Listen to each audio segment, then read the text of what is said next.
Assalamu alaikum wa rahmatullahi wa barakatuh. Welcome to another episode of the Revert Corner. And today we will be talking about Ramadan challenges, blessings, and lessons. And we will be joined today by our extra special guest. Of course, I'm also joined by my co host, Carl. How's it going, Carl? Assalamu Everything good with alaikum. you? Alaikum Alhamdulillah, salam good, wa thanks. rahmatullah. And we'll be joined today by our guest, Abdullah Luxi, the Luxi from Luxembourg.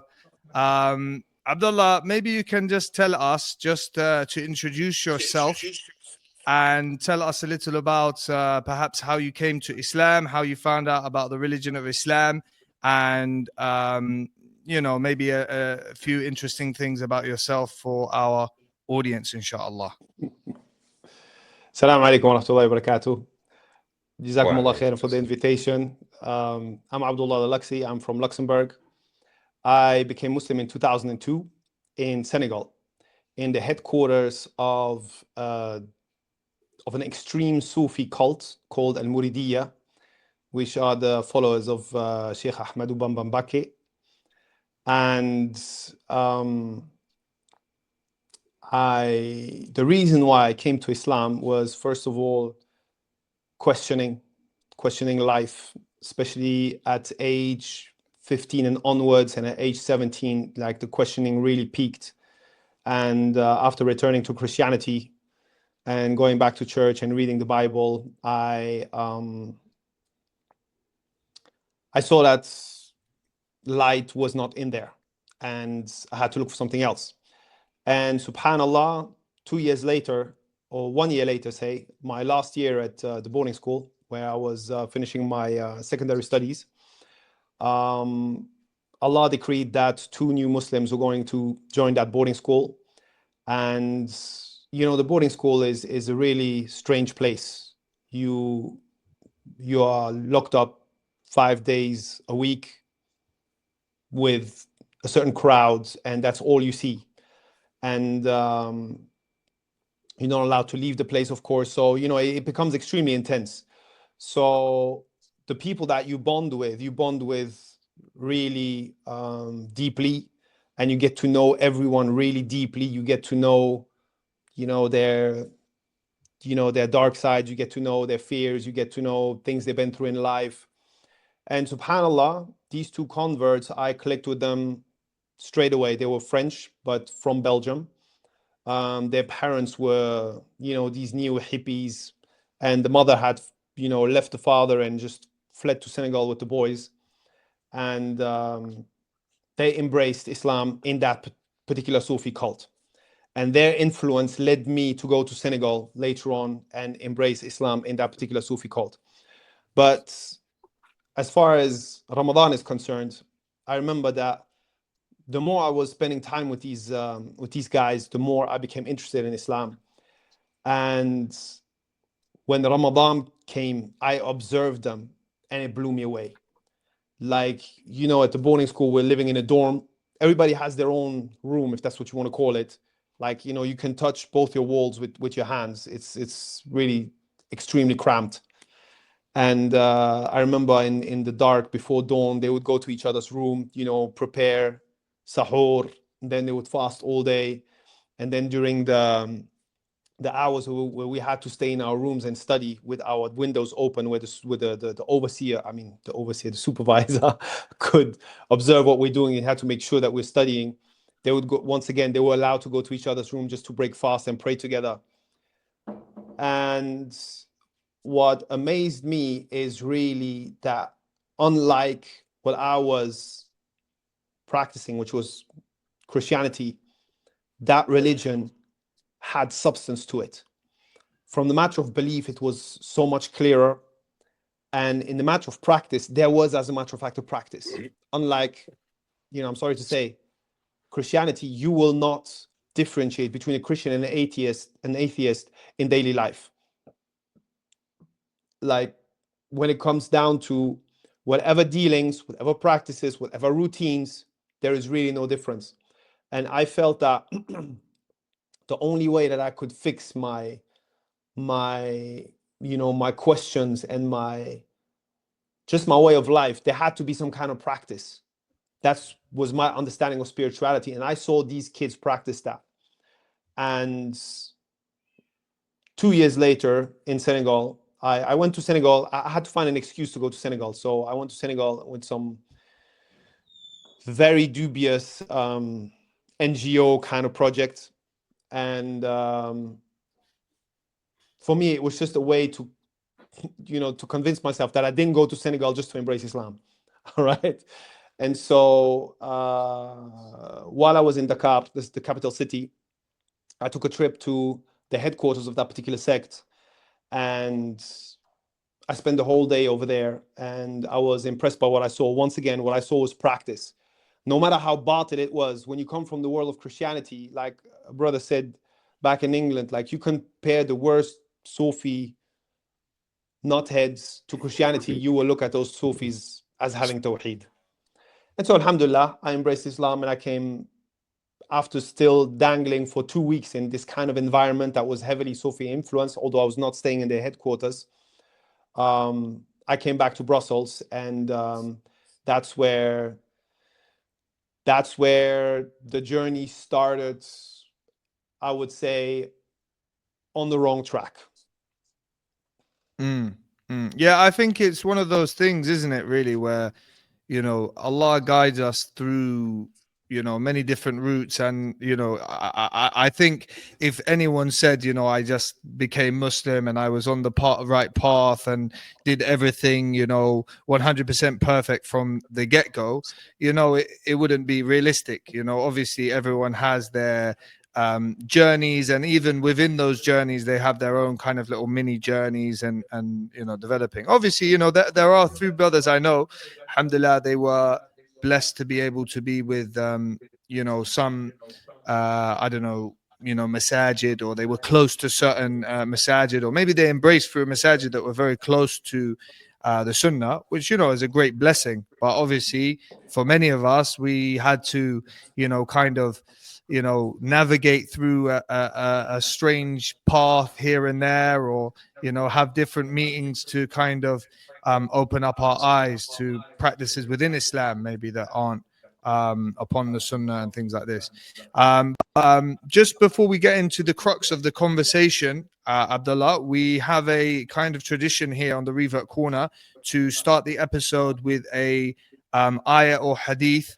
And so today, as Matt is not here, we have Carl, inshallah, bringing us something. So if you can bring us the hadith or the ayah of the day, Carl, and then we'll get into the Ramadan discussion, inshallah. Well, today it's a surprise one today. I didn't go for something about Ramadan. Instead, we have the hadith of Osama bin Zayd, which is recorded in An-Nasa'i and other places, that he asked the Messenger sallallahu alaihi wasallam, "I don't see you fast." Oh, he said, "Oh, Rasulullah, oh Messenger of Allah, I don't see you fast any month like I see you fast the month of Sha'ban." And of course, for those who are unaware of the Islamic months, right now is the month of Sha'ban, the month before Ramadan. And so the Messenger sallallahu alaihi wasallam replied that that's a month where people are mostly heedless of it. It's between the month of Rajab and between the month of Ramadan. It's the month when the actions are raised to the Lord of all the worlds. And I love that I be fasting when my actions are raised up. And the reason why I chose this hadith is because when I remember my first ever Ramadan, or my first time fasting, it was in Ramadan. And lots of converts, they have this anticipation, if you like, of the first fasting experience, what it's going to be like. And actually, your first fasting experience doesn't have to be Ramadan. There's nothing that, of course, Ramadan is the obligatory one, and you have to fast in Ramadan. But the opportunity to have those supererogatory fasts is there. And the Messenger of Allah used to fast this month. So yeah, you can lose the anticipation and start fasting today. Yeah, I think that's a good point as well, because you you kind of, you know, like you said, you kind of get nervous with that anticipation, like being out for Ramadan, and you know, you could always take this sunnah, like you said, of fasting in Sha'ban or whatever, and you know, even have a practice yourself. If it's like you became Muslim last month, and in 2 months is Ramadan, and it's like extremely, you know, an anxious time for you, why not try? At least, you know, that way if you fail as well, if you don't follow through with the fast, it's not something that's Yeah, no obligatory. problem. Yeah. That's quite a good point. So Jazakallah khair for that, Carl, and also for the viewers who are listening as well, who are in Sha'ban. Maybe they can take advantage of this benefit, inshallah, and start fasting from now as well, and gain some reward, inshallah. So that brings us into the main discussion, which is obviously Revert Ramadan, the first Ramadan, or maybe the first few kind of Ramadans. And so we'll get the ball rolling with Abdullah. I think you've got, you know, some things to say on the topic, right? So maybe you can give us a bit of an insight. Did you have your first Ramadan in Luxembourg or Brussels, or where was it exactly? Or Senegal. No, first Ramadan was in Brussels. I only Oh. stayed 1 month in Senegal, and I came back to Brussels and resumed my university life. And I kept my Islam secret from my family quite a long time. So as I was living away, it was quite easy. And unfortunately, having received my first Islamic education in Senegal, as I said, I was on the wrong tracks. It's an unfortunate fact. The further away you go from Arab-speaking people, the deeper the jahl is going to be. The Arabic language is really something that preserves Islam, because the mere fact of just understanding the Quran as it is always going to keep people within fairly close boundaries of the haqq, especially on very basic matters. What do you mean by jahal? Just for the those of the audience who may not know, what do we mean by when we say jahal? Jahl just means ignorance, and Okay. jahl is one of the most blameworthy traits that a Muslim can have. Jahl is a state, and it is also an attitude, and it is a behavior. And obviously, when you live, you have to understand that the French, they have hunted down the Tawarik Arabic teachers on the west coast of Africa. The French understood very well that the Arabic language was foundational to the preservation of Islam. And while during the years of colonization of West Africa, they literally hunted down the Arabic teachers and slaughtered them. So you had, you know, the Tawarik tribe that, you know, roamed the Sahara and you know, that whole West African part of the continent. They speak Arabic. They're Africans, but they speak perfect Arabic, and they have a very strong tradition of memorization. You know, they're connected to Mauritania, and you know, you had this whole Islamic knowledge network that was present in that particular area, area of Africa. And the French, they dealt it a devastating blow by removing the Arabic language from the equation. And you see that in combination with extreme Sufism, the foundations of the religion erode very quickly. So to give you an example, the way I learned it is that, yeah, you pray 5 times a day. If you pray on time, that's obviously better. But, you know, if you're busy, you can catch up your 5 days, your 5 prayers before going to bed. All 5? If you're too tired before, yeah. And Oh. I've done that. I've done that for a long time, brother. Okay, that was not like a matter of days. I've done that over months. Wow. And that's quite common in UK. I think some Muslims, you know, they like I when I remember when I was first practicing, and then you know, I was praying my salah. And then there was one guy who's a manager guy, and he was like, yeah, I just pray the 5. I just pray it when I get home. And I was very confused. I was like, what? Yeah, and then you have level 2. That's all. You're too tired today. Tomorrow you pray double. You pray Fajr twice. You pray Dhuhr twice. You pray Asr twice, like that. Okay. Tomorrow, after tomorrow, you pray triple. And what happens? And it actually happened to one of those 2 guys that was at the boarding school with me. He let a bunch of salawat pile up like that, and you just give up. Okay, today I'm supposed to pray everything 50. 10 times. Yeah. You just back off, and you just Yeah. at this stage might just as well. And this is really that's the problem of this ignorance. Praying takes minutes. Yeah. Minutes. All right, we You know, find you time said for so many things. You know, you said So about anyway, it being that extreme cult. So it's often cults have a way of tying you in. So was it hard to leave it? oof, well, that's a whole other story. That particular cult where I Okay. became Muslim, I did not really pledge allegiance or anything like that. I left the same day. I know I was on a day trip. So I just took Okay. Shahada there, and it was wonderful, Alhamdulillah. But then a week later, a rival cult wanted to have me as their poster boy. Uh-huh. And these guys, they snatched me. And brother, I was spooked out. I was spooked out. I What mean, to a is it? point. What is a rival cult?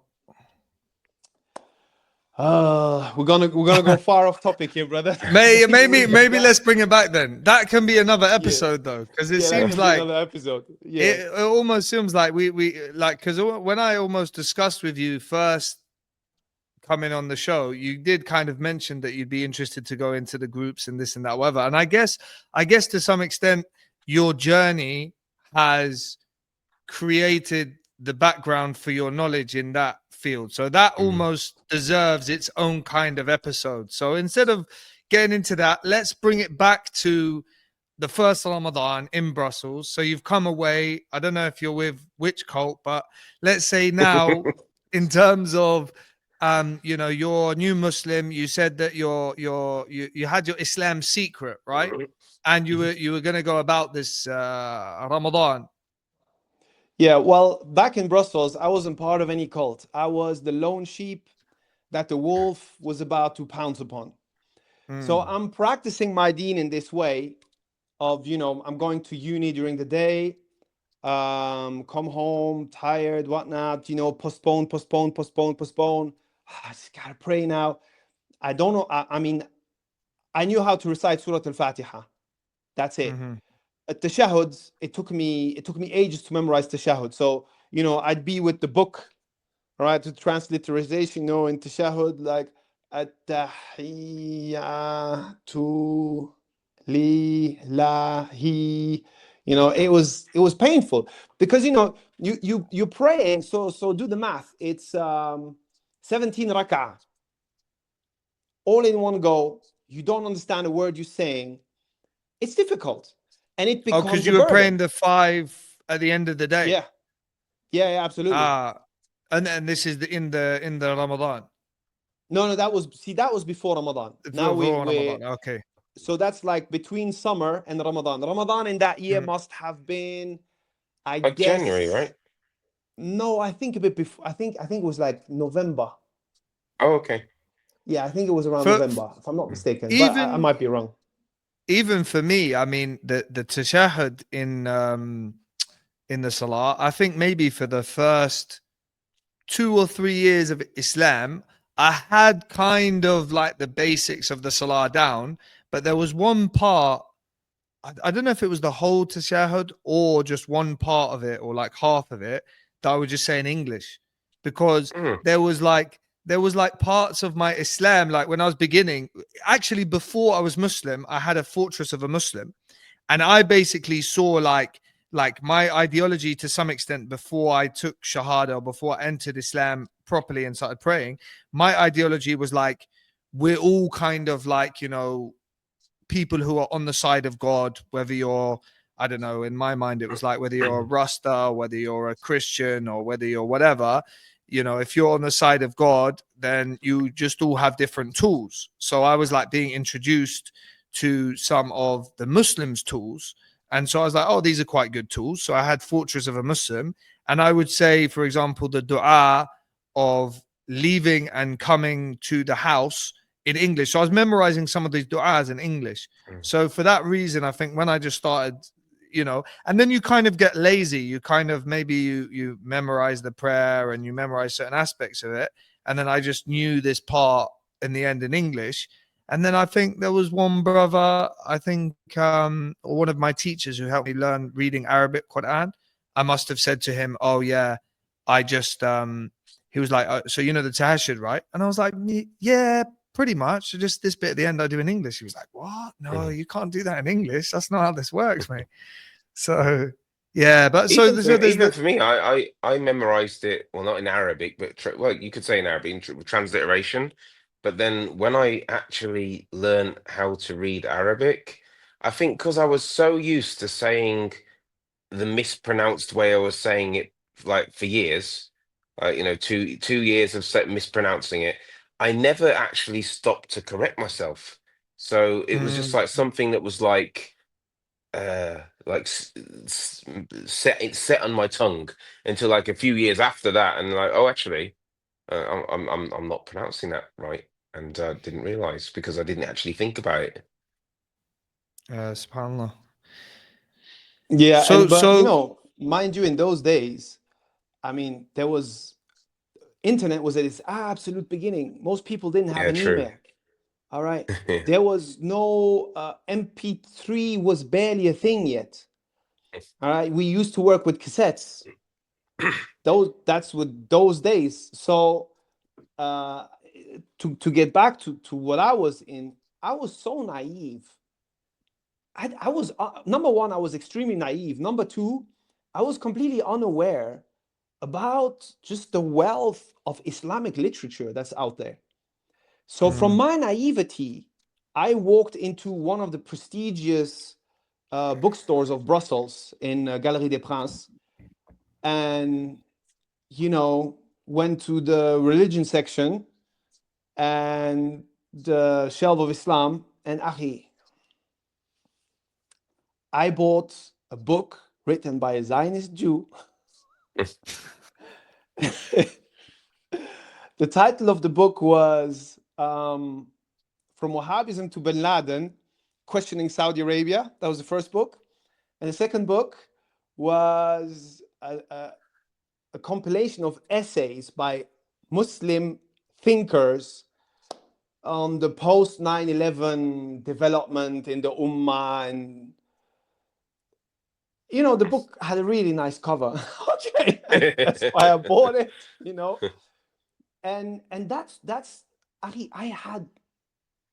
I hadn't read anything to build my knowledge and to build my iman. I found reading the Quran very difficult. I had the French translation of the Quran.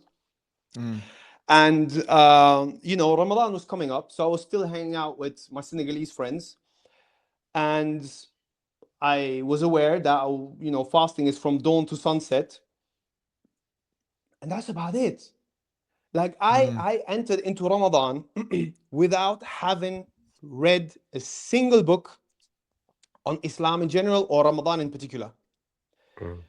That's the first thing. The second thing, I was completely unaware that there was something called Salat al-Jama'ah, congregational prayer. I did not know that existed, because in Senegal, with the people that I was hanging out with, it's done in Senegal, but not with the people that I was hanging out with. Right? They had never introduced me to that. They just like one of them told me about Jumu'ah. That's Even it. Jumu'ah? Oh, Jumu'ah, yeah. Okay. No, Jumu'ah, that's it. Yeah.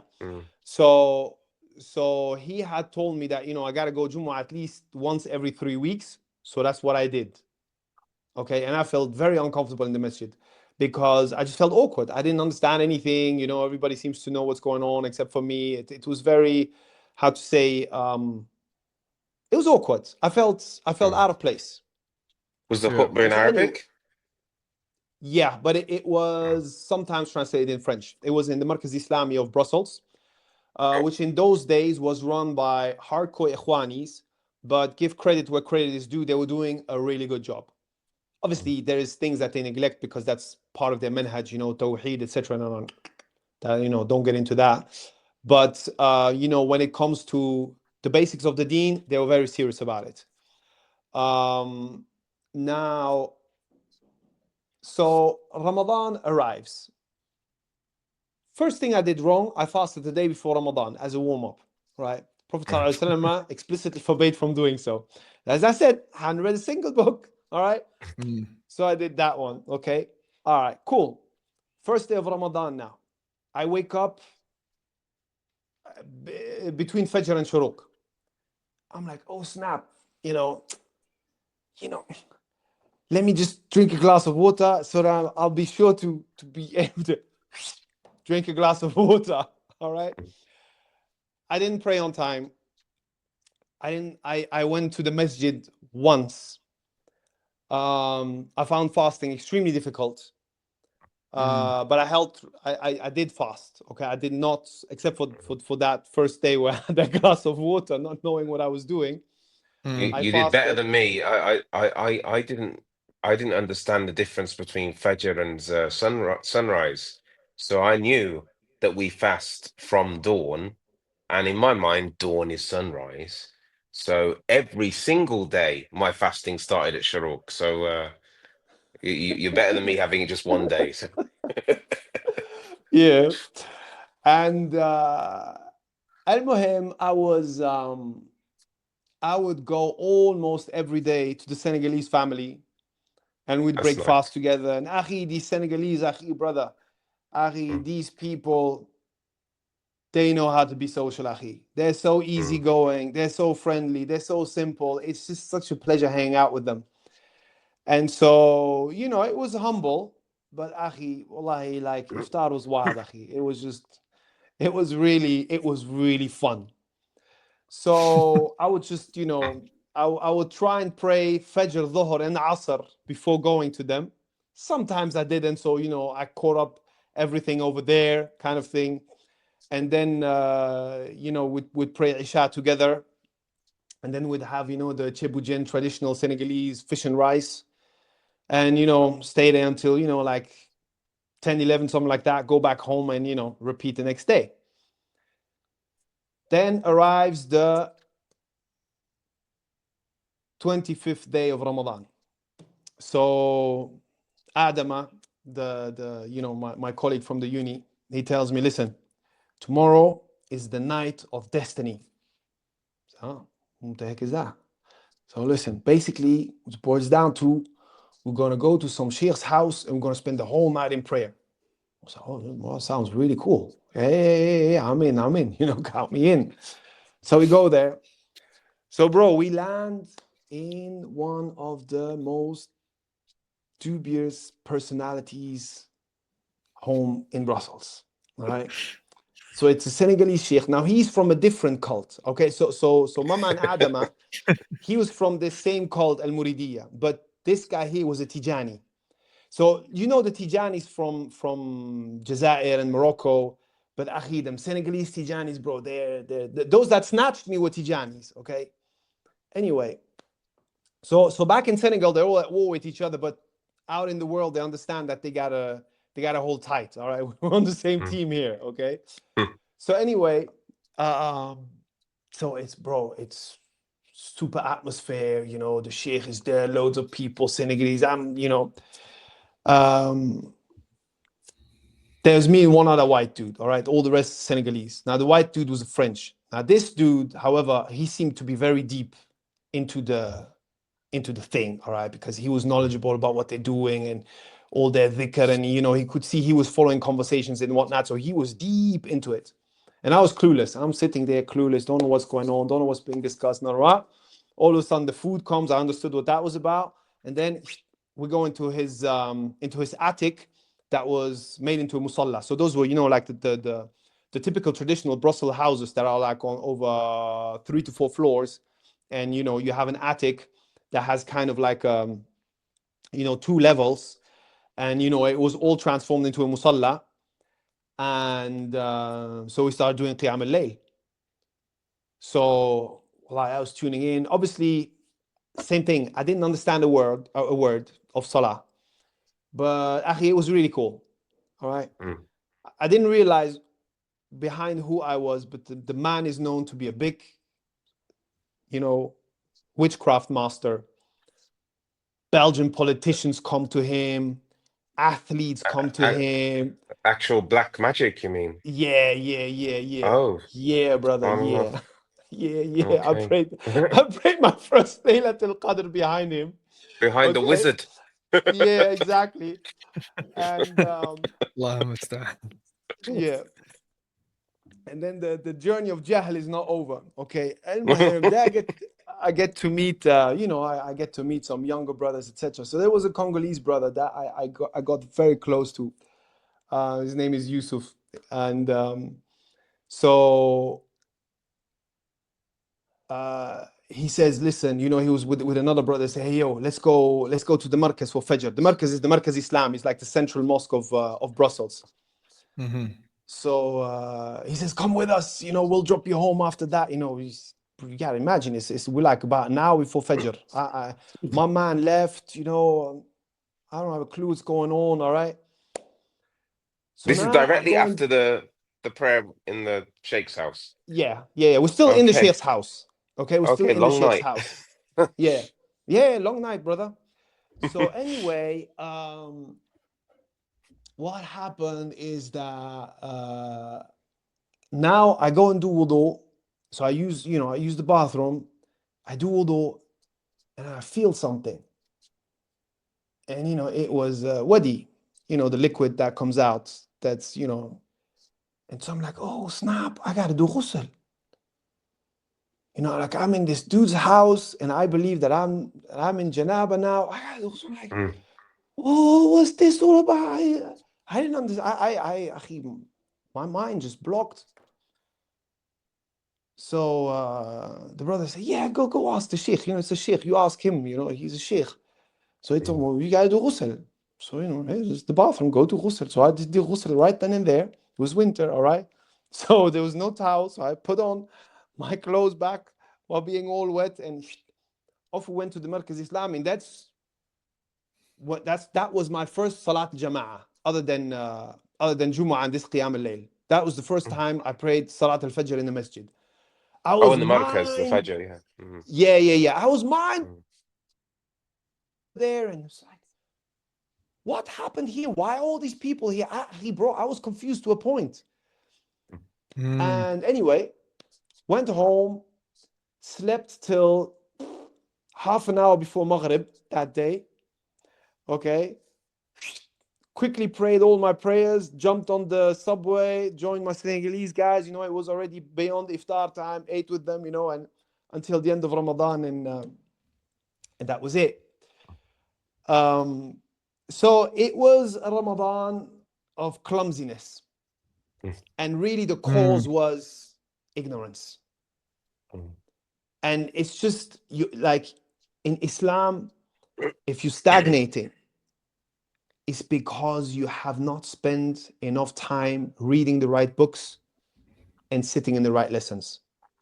It's really as simple as that. If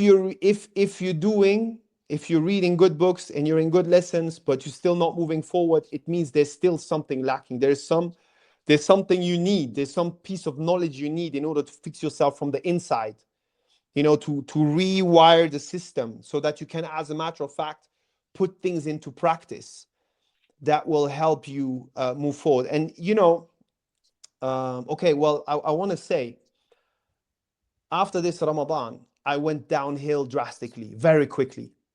I actually completely stopped praying, I guess within a month from that Ramadan. Subhanallah. And the reason was, number one, the fact that this wrong way of praying became such a burden on me.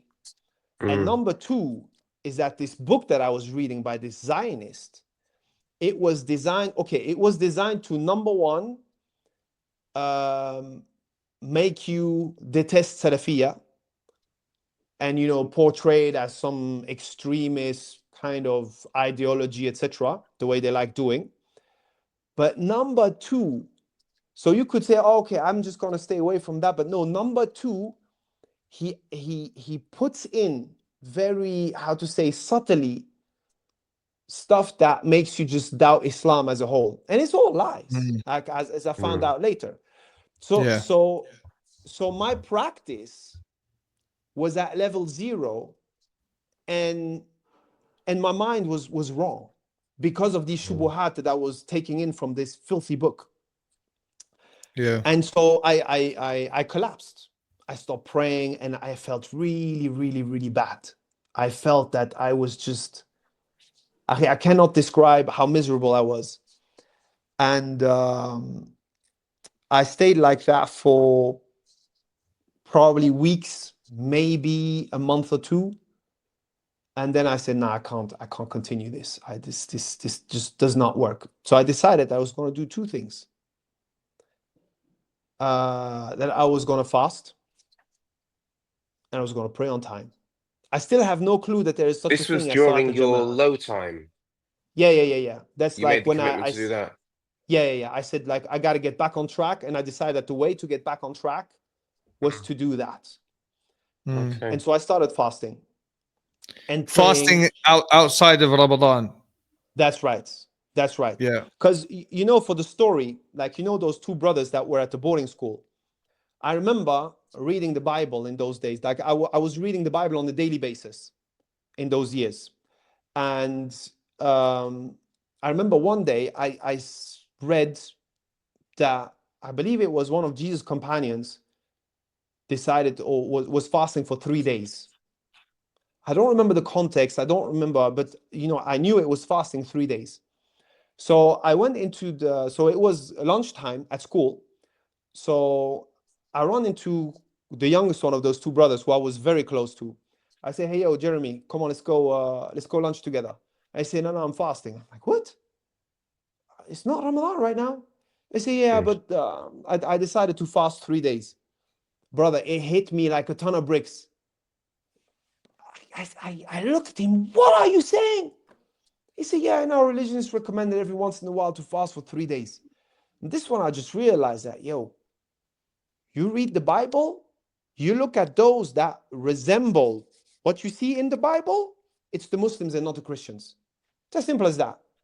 Anybody who can get beyond their biases and you just really look at what it boils down to, you see the Muslims are practicing what you're talking about and leaving out. And from that moment, I really knew that, yo, one day or another, I'll be upon that. And subhanAllah, as I said, when I was in that low period, I mean, I only knew two things from the religion, which is fasting and praying. I was clueless of anything else. Yeah. And so, subhanAllah, I started fasting and I started praying on time, not at the masjid because I didn't know that existed. And Akhi, I believe it was within 3 days that I get a phone call, and it was a young Moroccan that I had met 2 years prior at a Kung Fu club. This guy always intrigued me. I wanted to talk to him, but, you know, the situation was never right. And, you know, I left the club and we you know, I didn't have his phone. I didn't know anything about him. I just saw him at the club. SubhanAllah, his phone rings, is him. Is this Fulan? I'm like, yeah, this is Munir. I couldn't believe it. My mind just went blank. I'm like, where are you? I say, listen, I met Jeremy, so one of those two brothers, because they were living in the same neighborhood. He said you became Muslim. I said, that's right, listen, and I want to talk to you. I say, okay, look, I'm going to Mecca tomorrow, but I'll get in touch with you when I'm back. I'm like, when are you coming back? He said, 1 month. He was going on Umrah for a month, all right? So anyway, from that moment on, it was a steep learning curve. It went up fast. Yeah, and subhanAllah, in those days, like after I might have fasted for 5 days in a row.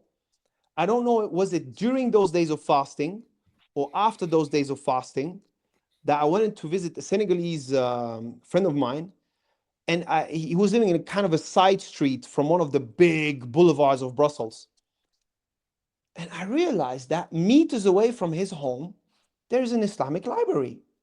I didn't know that such a thing existed, an Islamic library, a bookshop that specializes in selling books of deen. Mm. So I enter the thing and I see, three brothers, with the short trousers, with the beard and whatnot, the kufi, and I just felt super intimidated. So I said, Salam alaikum.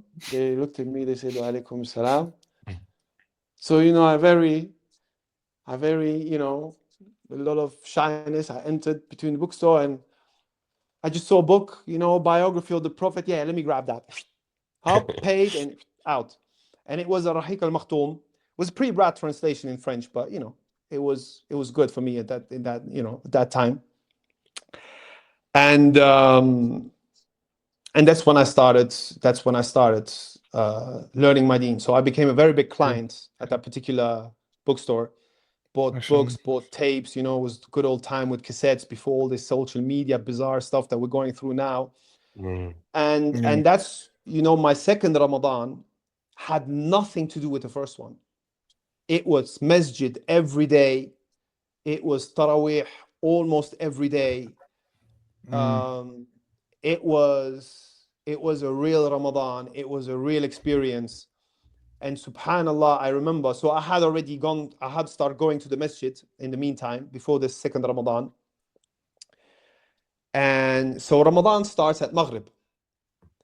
So we prayed. The month of Ramadan. Yeah, the month of Ramadan starts at Maghrib. All right. So your first salah in Ramadan is going to be Maghrib, and then Isha, and then Taraweeh, and Fajr. And so you actually pray 3 fara'id before you start fasting. 3 obligatory prayers. Yeah, 3 obligatory prayers. So on the first obligatory prayer, which was Dhuhr, so it was my first half day of fasting in this Ramadan. Wallahi, I could not believe how easy that prayer was for me. It blew my mind how you got to strive to gain this khushu', this humility, this concentration in prayer. Yeah. That day, it came like that. And that's when I understood that, wow, yeah, this month has something special. I had fasted before and prayed, so I knew it was not just fasting. Yeah. It was this month.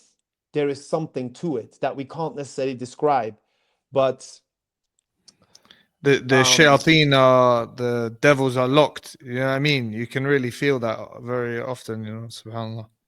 Absolutely. And subhanAllah, like case in point, after that second Ramadan, I was back. I was at uni in nighttime in those days. Like I had switched to evening classes, and the night of Eid, so Ramadan had just finished. I noticed that police sirens were going off non-stop while we were in class for 3 hours. So I'm like, yeah, you see, Shayateen are loose again. All right, the times of peace is gone. It's back to normal now. Life is taking its course again. Yeah, subhanAllah. I think from what you discussed as well, even with myself, I'd say like the first couple of years that I was Muslim, it's almost like kind of most of the things that I was doing prior to that were similar, but I knew just about kind of like the basics, like the 5 pillars, so I knew about, okay, the prayer, I knew about Ramadan, zakah, but I was broke anyway, so there was no zakah going on, Hajj, and obviously the shahada being the first. But so those kind of 3 pillars, I knew about that, but everything else I was doing the same. But I was very blessed I'm not sure if it was my first, I think it was my first actually Ramadan, but I was kind of amongst some activists and university students around kind of central London, SOAS, and different University of London unis. And it's actually amazing because I've seen the growth of this thing. and may Allah reward the brother for it, and guide him and guide us all. But there was a guy who was a student in SOAS uni, who started this thing called like open iftar. And it's kind of like, the idea was like to create, it's a bit like lovely jubbly kind of open iftar for everyone to come to and this, that, whatever. But I basically found out about it and I was like, oh, this is quite cool. I wasn't Muslim for that long. And it was basically like, group of Muslims, non-Muslims could come if they wanted and stuff. And they would meet up, have this kind of like open iftar where everyone would bring things. And then afterwards, we would pray, obviously, Maghrib in congregation, eat and stuff. And then actually there was a Taraweeh in, for those who wanted. I think a lot of people didn't. They just kind of broke fast and then went off. But there was maybe a group, maybe 10, 15 people who then went and prayed. And this actually, the brother who started the idea, he led the Taraweeh in like SOAS University prayer room. So that was kind of like my first introduction. I thought it was amazing. Like, I'm listening to him, his recitation, may Allah reward him, was amazing. And it's funny because now, years later, I've actually seen this open iftar thing. It's become like a massive thing. It's called like open iftar. They did one at like the Royal Albert Hall and like all this stuff. But it was like some little humble thing. And in a way, it was quite nice because that was like my introduction to, I guess, praying in congregation, praying in Taraweeh. Because after that, I didn't really go to like Taraweeh much in the masjid. I kind of went, and I didn't know that the congregational prayer was an obligation for men or anything of the sort of that.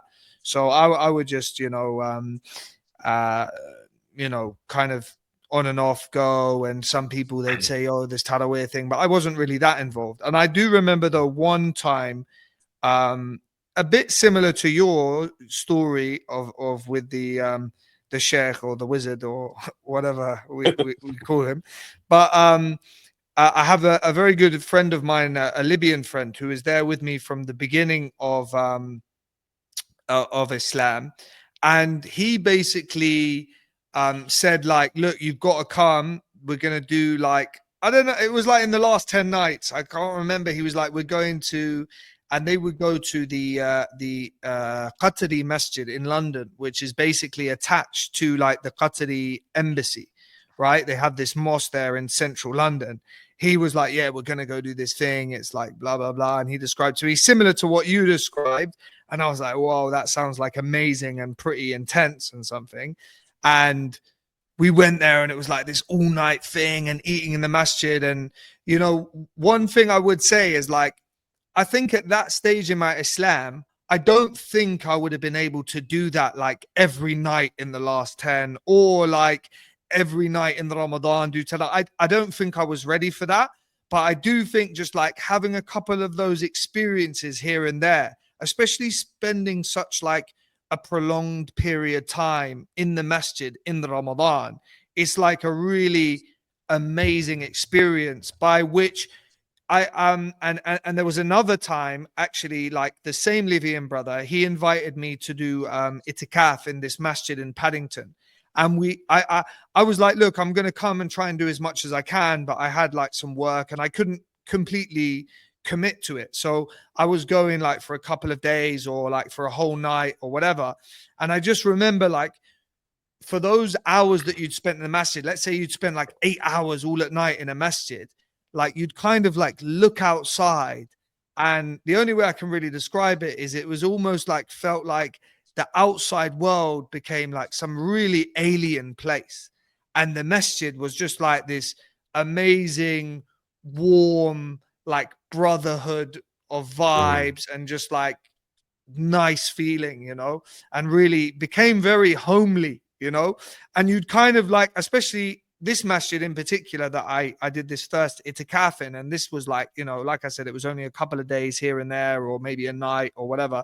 And it was maybe my third or fourth Ramadan, I think maybe my third one. And I just, remember like looking outside, and this is in like Paddington, London. And you're like looking outside, like just like the environment looks so like alien and dirty, and like you're just like, oh no, I don't want to go out there, but I have to. So it was quite funny. But I definitely recommend, like, if it's someone's like first Ramadan or second Ramadan or whatever, and they've never really spent like a prolonged period of time, even just to go and say like, oh, I'm gonna go like at Asr and stay all the way till iftar and have iftar and just try and stay then as long as I can. Like, it really has an amazing effect on you. And especially most masjids in the UK, that they are doing iftar, isn't it? So it's a nice opportunity, especially, you know, it's your first Ramadan, even if not your first Ramadan, if it's your any Ramadan and you're alone, Yeah, to be able to break fast with other people breaking their fast, it's a nice experience. yeah, definitely. And Most I think universities, even then as well, masjids, yeah. I had a lot of good advice. I mean, in that itikaf as well, it was like, you know, that masjid, they were quite close upon the sunnah and stuff. And I had a lot of stuff. I think I was still involved in music and I was still involved in different things. So I had a lot of brothers who were like, they advised, but in a very like non-judgmental way, you know what I mean, that it That's was a good. very you know, nice way of giving advice, and just like, even some of them, like, I don't think they could see like maybe that I was involved in music or I was involved in something, and they kind of came at a very like, you know, like, look, yeah, you're doing your thing, but you'll see, like, once you start to like Mm. learn knowledge and once you start to do these things, you'll see like how important this is or how important that is. And that really like that experience as well made me want to learn more. So I guess it's similar to when you started going to that bookshop and you're starting to have that hunger for knowledge. It makes you want to be like, "Oh, hang on, why do I not know enough about the Mm. religion?" You know, subhanallah. You know, one thing I find amazing, like especially looking back, I'm thinking my second Ramadan, not my first, and going to some south part. I was in London at the time, going to some part of South London. I think you call it South London. I'm not sure. Almost every night, and Abdullah's first Tarawih reminded me, and likewise yours too, Ed. Like, I think we must have prayed for like 2 hours, and it was winter in those days, and it must have been 2 hours every night. And of course, I didn't understand any Arabic, and so I didn't understand any of the Quran. Yet, those 2 hours were lovely. You know, Mm, it's amazing. Like, you know, you don't know any Arabic, can't understand anything, but you're standing there and really don't think enjoying's the right word, but you know, yeah, we can say enjoying the experience yeah, of praying the night. Yeah. yeah, I mean, mashallah. you know, even if you don't understand Arabic, there is sujood. You don't Yeah, need to Yeah, true. understand sujood. Just the yeah, yeah, action itself Mm, is yeah. just, it's not something you know outside of Islam. Wherever you Mm, look, mm, subhanAllah, is something that's just unique to us. And you sujood being prostration for those who don't know the word. yeah, But subhanAllah, AK, you saying about being non-judgmental. In my second Ramadan, I had a really bad experience one day. And so on the second Ramadan, alhamdulillah, I was not at every Taraweeh, but I was quite regular. So alhamdulillah, we would break fast at the masjid. There'd be food in the Markaz Islami. And it was pretty easy to get to the first row. So before Salat al-Isha, the Imam would do a little dars in Arabic, wouldn't understand anything, no big deal. And then, you know, it would start. SubhanAllah, one night, between, you know, they would take a break between the fourth and the fifth rak'ah. And same, it was winter, and there was the radiator that was just in front of the first row. And Akhi, the praying hall was packed. Brother, it was hot. And you had this radiator that's just like, you know, radiating in your face. You're in the first row, you're roasting, brother. And so I took the initiative to stand up and open the window. And as I turned around from having opened the window, bro, there's a guy. He gave me a look. I cannot describe the look he had given. If his eyes were weapons, I would have been turned into cheese, brother.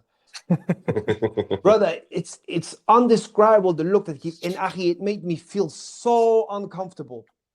So I'm like, well, like, what did I do wrong? And you're showing me close the window. So okay, so I closed the window. So I prayed 2 more rak'ah and I left because I just felt so bad. And the next day was Jumu'ah. So because it was winter, there was only 2 hours between Salat al-Jumu'ah and Asr. And so a lot of people, short because days. it's just so compressed, okay? Yeah. So a lot of people would just stay all the way from Jumu'ah till Maghrib. So subhanAllah, after Jumu'ah, I do a little bit of afkar, and maybe I had a book with me, I read a bit, and I got the left, and a guy, he just, Moroccan dude, he was in suit and tie, but, he was there reading Quran. He had a beaming face. He caught my hand. Salaam alaikum, brother. Have a seat, please. Who are you? How are you doing? Blah, blah, blah, blah, blah. We chatted a bit. I didn't understand why he was so friendly. And then he came out. He said, listen, last night you left Taraweeh. Was it because of the way this guy looked at you? And I was just embarrassed. I'm like, no, I felt I said, look, wallahi, I saw the way this guy looked at you. I was so angry that he looked at you this way. It was so out of place. It's and he really nailed it, the way he described the way this guy looked at me. But then when I saw you leave Salah afterwards, I my anger just had no limit. So and he just told me, look, you're gonna come across knuckleheads on your way. Right? There's a lot of people that are gonna be very nice to you, are very happy to have you amongst them, but then there is the usual grumpy Smurf who's lurking somewhere. He's gonna talk to you bad, just make problems. I don't know what. They're just skilled at doing that. Okay? And you just gotta learn to deal with these people. They're part of the scenery. There might be only 2% or even 0.2%, but they're there. And you just gotta learn to ignore them. It's a part of the skill. Yeah. No, I think that's spot on, man. And it's one of those things where sometimes you'd wish that more people were upon that understanding, right? But people just have different levels of understanding, and it comes back to that thing of like, I think some people, especially if they don't know reverts or whatever, they don't realize like the amount of like you said, ignorance that number one a revert starts with, and then on top of that, how their journey has developed and all these kind of things. So there's so many different factors. And actually, I mean, just one little thing to mention on that topic is like, one thing I think I've learned with age as well is like, there's so many issues and problems that people have on like their day-to-day basis, aside from just, being a revert to Islam or whatever, whether it's like through like death of people in your family or like illness or whatever, that these struggles and traumas and whatever are actually like unseen. So you won't see that on someone's face. You don't know what they've been through by just like looking at them. And therefore, you have to like approach people, especially if you want to tell someone that they're like doing something wrong or they're doing something that you think is not correct. Firstly, you need to check yourself to make sure that you're actually going to give them the right information and the right advice, right? That's the first thing. Before you even give the advice, make sure, should I even be giving this advice? And then secondly, you have to like give the advice in a way that is going to be like people are going to accept it, and people that is going to be palatable, or that people are going to accept the advice. Because if you're not going to give it in a way that is going to be susceptible, or that the people are going to take that advice on board, you may as well not give the advice, to be honest. Like the advice may well actually do the opposite and push people away. And I think as a revert, you have two things. Sometimes you have that thing of like, they're saying this, that, whatever. For example, like when I was first Muslim, people saying, music's haram and this, that, whatever. And then someone else would tell me, no, it's fine, it's halal. So I'd be like, it's halal. So-and-so said it's halal, whatever. So that if people don't give you that advice in a good way, it can kind of push you in the opposite direction. And then you want to be like, nah, and kind of fight against it. Or you can kind of like, become quite like, I'd want to say almost like shy. Like you don't be like that person in the room who's like, yeah, I know nothing about this, and seem like you're an idiot, right? Because no one wants to stand in front of like a huge group of people and be like, yeah, I'm an ignorant, and I know. That takes a bit of confidence in of itself, right? So if people are more understanding in that regard, I think it would make a world of difference. Inshallah, we have guys. We've almost hit an hour here, so we'll try to move on to the next section. I think we can hopefully recontinue this conversation maybe in the next 2 weeks, or and maybe with another guest as well. But maybe we'll invite Abdullah back as well, because I think it's been a great conversation. But in terms of the Revert news and contributions, we've had an interesting question here from Joe Baz, which I know nothing about. He said, Salam alaikum salam, Joe Baz. What's your take on Ramadan Tajala? I don't know what Ramadan Tajala is, Joe. No, do I'm I. not sure if it's a Abdullah, person or an action or I don't know.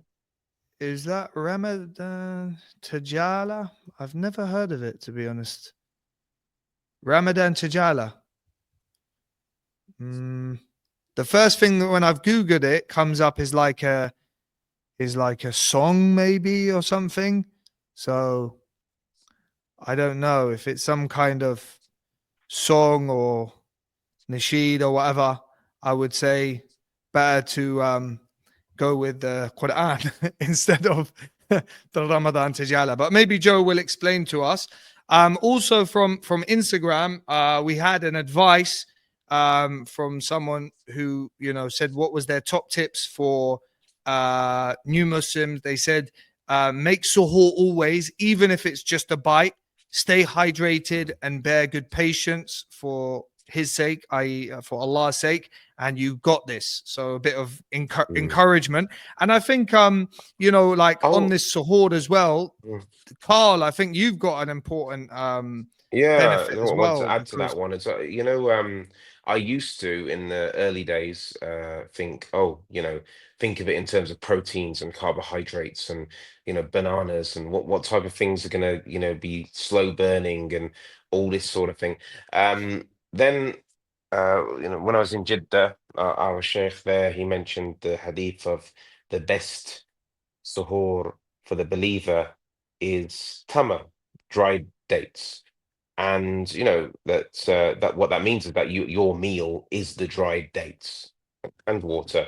And when I started having suhoor of just dried dates, no porridge, no juice, no whatever, the dried dates, and also having you know faith in that what the Messenger Sallallahu Alaihi Wasallam advised with is the best.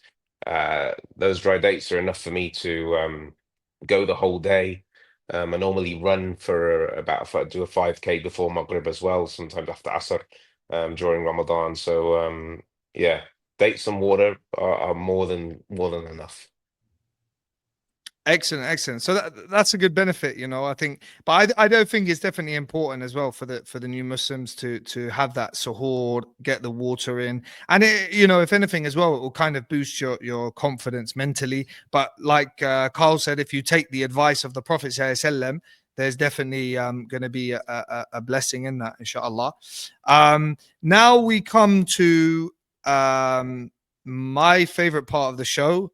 I don't know if Carl's brought his words, but Abdullah, I'm not sure if you're aware. This is the word association section, and I'll be giving you some words. We want your first thoughts off the top of your head. Be as wise and succinct and I don't know as possible. So I'll go for the guest first, Abdullah. The first word is iftar. Pleasure. Nice, excellent. Carl, Eid. Eid, Salah. Salah. Okay, good. Yeah, we pray at Eid. Abdullah, dates. Necessary. Necessary. Carl, Tadawih. Oh, Taraweeh, Quran. Quran. Abdullah, spirituality. Too much to talk to just summarize, but linking the inside to the outside. That's spirituality. Excellent. And Carl, we'll go with the last one for you, Carl. Community. Community. Family. It can sometimes, be I mean, if you haven't got Muslim family, your community can really support you. Jazakallah khair. Yeah, so we'll end it there. I think that was an excellent round there. Very good, very hot on your toes there. And yeah, any final thoughts?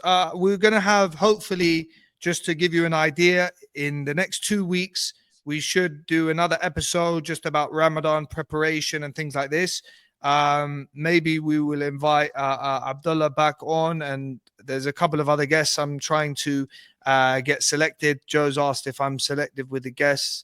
A little bit selective, Joe, but if you have an idea for a guest, do message or comment on the videos and let us know. And hopefully as well, we will have a couple of episodes during Ramadan. We may pre-record the episodes just because of scheduling.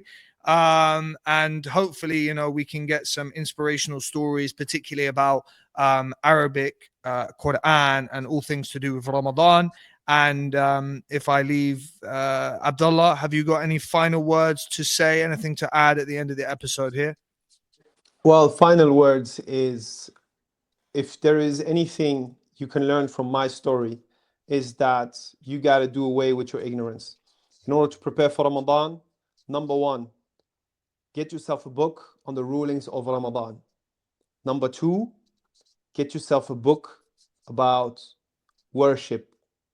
In other words, the books of rulings is how to perform the outward actions of, be it fasting or salah, and there are books that specialize on the inward actions of worship. And then take Ramadan as much as you can. Push yourself up the hill. Don't push yourself over the cliff. Don't leave yourself at the bottom of the hill. No, push yourself up the hill gently, but steadily. Slow and steady wins the race. That's what I had to say. Wallahu alam. Jazakallah khair. What about yourself, Carl? Any final tips or thoughts on top of your suhoor benefit? Yeah, I think, it's the month of the Quran, so spend as much time with the Quran as you can, whether that's listening or reading or in the prayer. I think, many of us, when we think of Ramadan coming, probably the last, or it shouldn't be the last thing on our minds, but one of the last things we think about is fasting, because that's a given. We're going to be fasting. But I think when I think about Ramadan coming, the first thing that comes to my head is, oh, Taraweeh, the night prayer. So yeah. I think one of the things as well I found kind of useful as well to some extent is sometimes reading in English, or sometimes watching, for example, like one of the videos with the Quran and the English translation, perhaps like before the Taraweeh prayer, so that could be useful for people that don't perhaps have as much Arabic. You can kind of there's a lot of videos on YouTube where they might have like whatever juz of, or even that you can go on the Haram and you can see, for example, the day one Ramadan in the Haram. That's probably what maybe recited in the masjid in day one, and it will have the English translation and the Arabic as well you can listen to. So it could give you some idea. If you start picking up some of the Arabic, some of the words, you might become more accustomed. And I think that's helpful as well, because then you might be in the Taraweeh, you're listening and you think, oh yeah, this is something I've heard. So